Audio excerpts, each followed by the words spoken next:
I'm Aaron Sagers, and this is Talking Strange.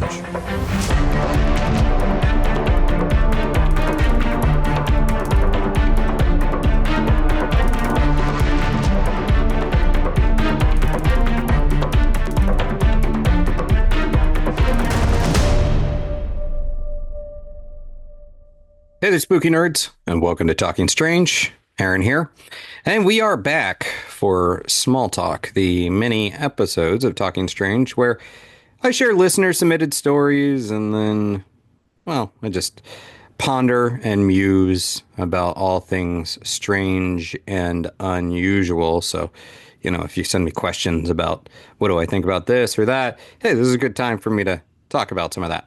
But I do have a story today that I'm going to get to, and I feel like I'm somewhat thematically ready to go for that. My little Bigfoot hide-and-seek champion camo hat. But before I get into that story, a couple other things. First up, on the main episode of Talking Strange this week, we're talking to actress Emerald Tubia and director Felipe Vargas on their new film, Rosario. It opens on May 2nd. Which is today when this episode drops. And I encourage you to check it out.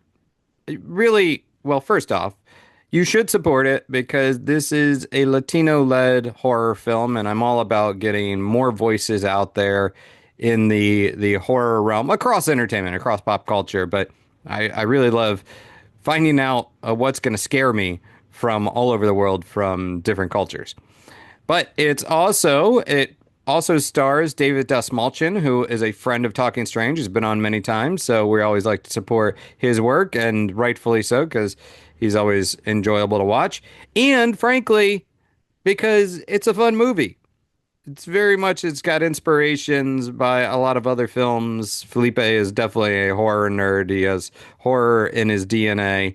And he is clearly a fan of Sam Raimi, and there has a lot of Evil Dead and, Drag Me to Hell type of, I would say, homages, or definitely you can tell his fandom, Felipe's fandom is there when you're watching this film.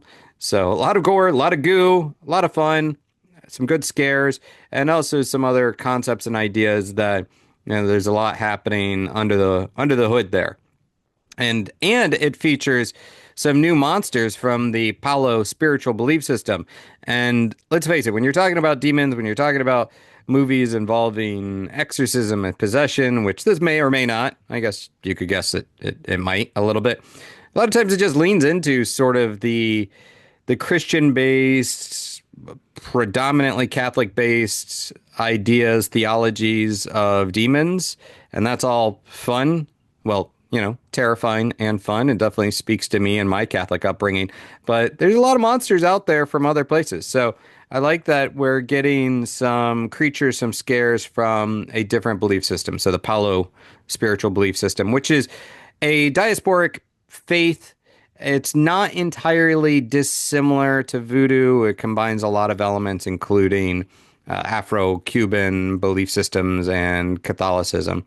So I would say check it out. In fact, just in general, go to the movies. Go to the movie theaters. Period. Full stop. Go to the movie theaters. If you're able. Obviously, I know it's expensive. But we got to support those theaters. That's how we also, and by getting sort of indie-led films like Rosario out there and going to see it in theater, that does wonders if you want more movies like that.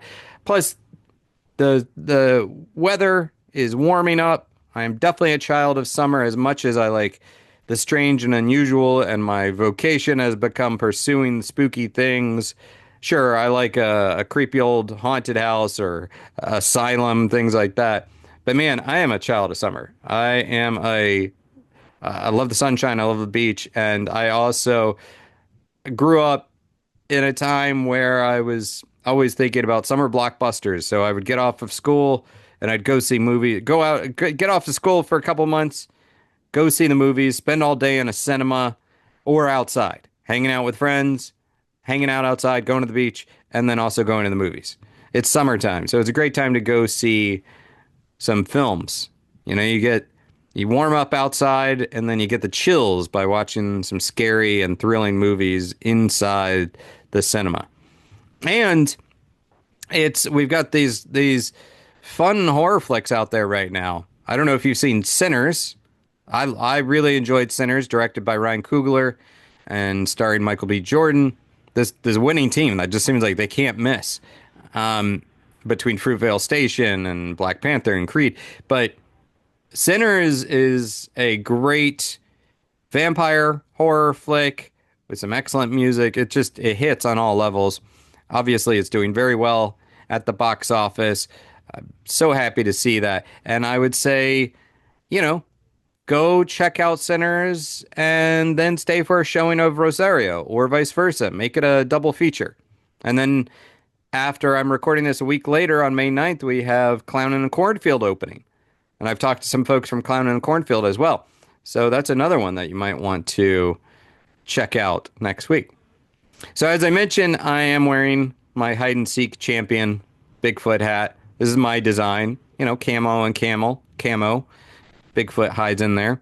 You can pick it up along with other exclusive apparel designs and spooky nerd merchandise at the spookynerdshop.com. Head over there. You can also pick up some bracelets of my design along with Moxie Malice, the designer, and you can pick up some books and other stuff. So check that out, spookynerdshop.com. I appreciate your support over there. And some interesting news, some big news. We're close to selling out the Spooky Explorers Club excursion for 2025. It is happening September 2025. And we're headed to Walt Disney World in Orlando, Florida, my hometown. I come from the House of the Mouse. And that is going to be a trip that combines the paranormal in a not so spooky way, along with some Halloween fun. And honestly, this excursion, it went over so well last year that we're doing it again, myself and my colleague Sarah Maciel from the Princess and the Scoundrel show, the Star Wars show. We just wanted to put together a cool time. So it's a pretty intimate community event where we're going to have some guest speakers. We're going to have an exclusive party at a tiki bar. We're going to have private fireworks. I cannot speak. Private fireworks viewing and dessert party at Epcot. And some other meals included. Some swanky swag bags with items provided by some partners, including Roosevelt's. Roosevelt's Apparel hooked us up last year. We've got Coffee Shop of Horrors that's going to be helping us out. We had a lot of great supporters last year. Oh, yeah.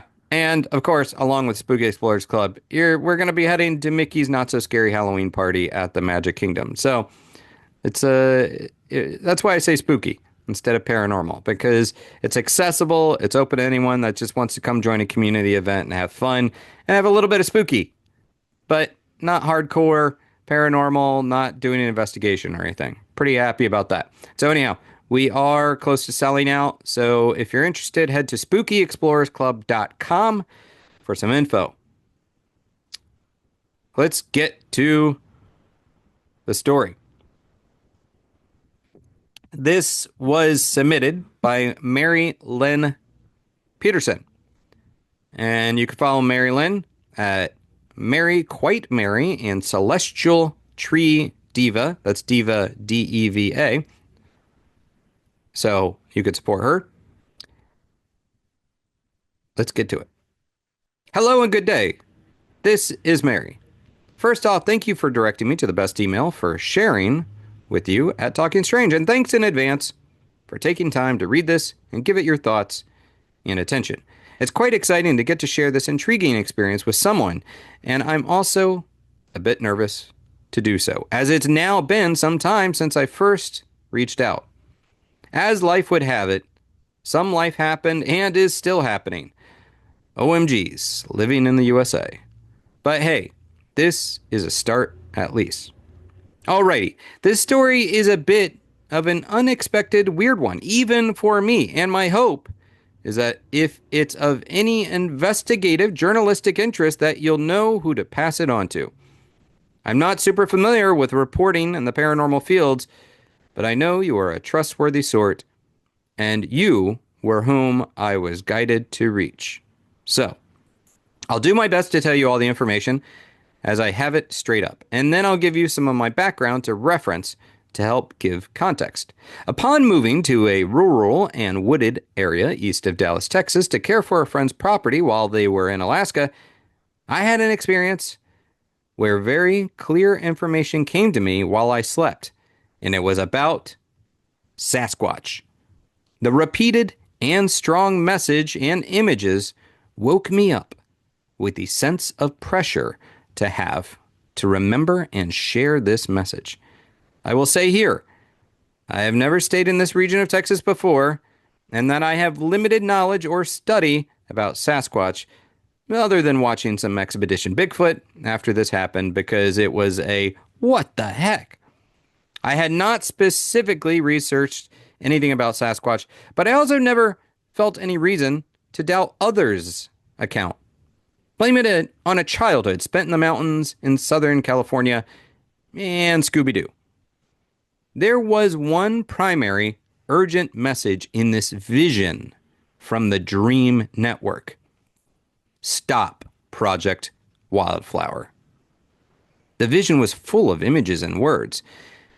It was mostly of seeing multiple Sasquatch beings, and the distinctive feature on each was looking into their eyes, seeing that there was some pain and discomfort. There was a problem with each in their lower jaw and teeth. It was indicated that this was not natural and that the condition was developing due to some foreign cause in their environment, and it was harming their well-being in many ways. This was horrifying and very sad. The words I can remember were Fort Hood, side of a hill, stop Project Wildflower. Other images led me to think possible names could be Wagner, Peterson, Fred, Larry, Linda, and Zaya. Within the dream, I asked, Hood, like Mount Hood, a mountain. I still got the impression, side of hill. I laughed / heard chuckles at the name Project Wildflower, as if somehow it was ironic because calling something so smelly a flower had double meaning. But it was clear that the project was connected to seeding something natural or once native into a broader environment that would support it. The feeling of direct and intrinsic harm was pervasive. I was deeply asleep, but was prompted to wake up, to record, to remember. So I did. The other information present when I woke was not necessarily complete, but it was made clear that the project is one being perpetuated through generating fields of harmonically connected electromagnetic frequencies to create pathways on which the beings can travel or be forcibly relocated. This is some form of technology that humans are trying to harness. There are unforeseen consequences to this. Okay, that is still longer than I had hoped, but there is the original message.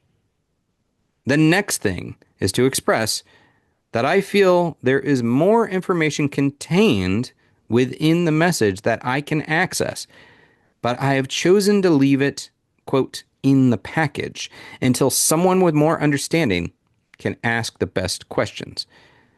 So the only things I immediately went to were the internet to answer about the words.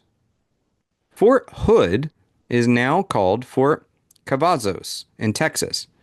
Not surprisingly, it's in proximity to where I was lodged at my friend's property, which maybe explained the occasional flyover of large military personnel helicopters during my time there. Then I watched more of Expedition Bigfoot. I looked up to see if there were any reports of a project through the Army or elsewhere with this title, and I did not see anything at that time. So, during my time in this area, it turned out that as my family member and I lived by the forest, there were hundreds of unexpected, inexplicable, shareable incidents, some of which we attempted to record once we were alert to them. I suppose these are stories for later on, perhaps. If it helps provide context, here is a bit about my orientation without a whole life story. I've done, quote, the work with peoples, spirits, and the land as a healer and trained shaman for more than 30 years. As a lifelong psi ability person, I would say that I've encountered a bit of everything. My specialties seem to be around elementals, multidimensional perception, and healing through vibrational medicine, from the physical to soul retrieval. I offer personalized guidance and advanced bespoke training for individuals who have mostly been creators, spiritual and business leaders, and other helpers, professionals in the healing and psi fields. I also specialize in taking on tough or negative cases where much has been tried, but nothing has worked. My research and focus has been grounded solidly in studying quantum physical theory since I was in my teens. So what I write about now is the intersection of multidimensional awareness, including shamanic worldview and ancient wisdom traditions, quantum physics, and the evolution of tech that is being advanced in the paranormal investigative fields that show the existence of previously unseen or subtle worlds with which we are intertwined. Anyway, right now, my main focus is on supporting and training personal energy field awareness to develop resiliency during these even more troubled times. I am focused on messengers and journalists and have a particular interest in supporting everyone who is in or allied with the LGBTQIA plus community to thrive always, but especially as we stay strong to resist interfering energies. Resilience is resistance. So I'm trying to reach more folks to offer service. The other thing happening right now is that one of my children and I are working on starting a production company. We are both writers, and I studied literature and film in school back in the day. So we're launching something independent and looking at ways to create publications for writing, television, streaming, video games, all of which we have some professional or familial connection to. This sounds a bit goofy, but has been the path so far that I haven't kept an online presence so much to advertise the spiritual work because I have worked for decades with new clients and friends via recommendation and word of mouth and have kind of flown under the radar as it were. Too much going on now that it is time to shift this apparently. All right, that's enough. Thank you again for taking the time to read all this. I'm currently working and somewhat situated in rural northeast Oklahoma after spending last year in Texas and then exploring Colorado for a few months. It's a time of reorienting for sure, and while keeping busy, I can definitely make time for new connections and discussions if that is something that seems right. So much gratitude to you and for you, Mr. Aaron Sagers. Talk to you sometime soon, maybe. Blessings, Mary. Okay, Mary. Thank you for your story. Again, Mary Lynn Peterson submitted that. You can follow Mary at Mary Quite Mary, and that's Mary, M-A-R-Y, Quite, and then Mary, M-E-R-R-Y, and then Celestial Tree Diva, Diva spelled D-E-V-A, on the socials. What do you out there think of Mary's story? I have to admit, I like this because we don't get a whole lot of, we get a lot of sighting stories, but not a whole lot of psychical stories and visions that involve Sasquatch and Bigfoot. But that is not unheard of, I should say. Certainly, there's a lot of people that do theorize that Bigfoot is more of an elemental, a spiritual. I have talked to psychics, mediums out there that have said that they've communicated with Sasquatch. And if this is some sort of network of beings, then is it out of the realm of possibility that perhaps they're able to connect with someone like Mary that might be sensitive? I also found it interesting, this Project Wildflower. Does that mean anything to anyone out there? Let me know if so. And why do you think Mary might have received the message? Stop Project Wildflower. Based on the message she received, this is something that is being introduced into the environment that will harm this sort of psychical network, this psychic highway, if you will, that these Sasquatch beings perhaps travel along. Like some network. Very curious, because there's a lot here. Project Wildflower. And why should we stop it? And what does it have to do with Fort Hood, Texas? What's going on there? Very, very curious to hear your thoughts on this. What do you think of Mary's stories? You can leave your thoughts in the comments, of course, or you can email me your story, your own story, or your reactions at contact@talkingstrange.com. You can write them up, you can record them, you can send them my way, and I'll share them. And of course, as always, you can ask me questions, pose any thought starters that I should address. I just want to hear from you guys. Contact@talkingstrange.com. And come pay me a visit and our community of spooky nerds at patreon.com/Aaron Sagers for exclusive episodes of Talking Strange, for live streams, for movie watches and trivia nights, for cocktail recipes. Trying to do a little bit of everything. And we have a great community over there, and I'd like to welcome you in as part of that.